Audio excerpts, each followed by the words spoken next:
نظمت منسقية الدفاع الشعبي بمحلية الجولد برنامج جمعون كتيبة ضنقل العجوز الاستراتيجية.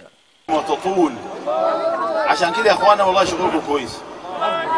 ناس ازهر دين وناس برعي والجماعه دين وناس عطاسين بينجزوا الشغل والله. عشان كده سعداء جدا. وحاجه جابت عبد الكريم عبد الجبار بركبه المكسره دي معناها حاجه.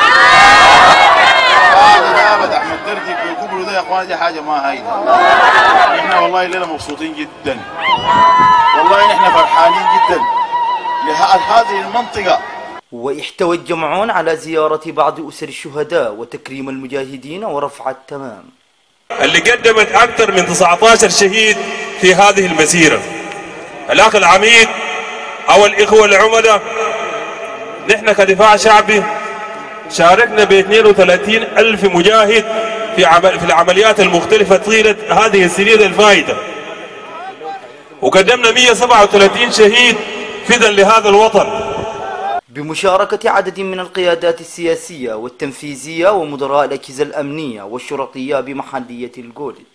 الأخ العميد والإخوة جميعهم في المنصة وأنتم شهود على هذا الاحتفال الكريم، وأنتم حضور هذا الجمع المبارك في هذه المباركة الطيبة بإذن الله سبحانه وتعالى.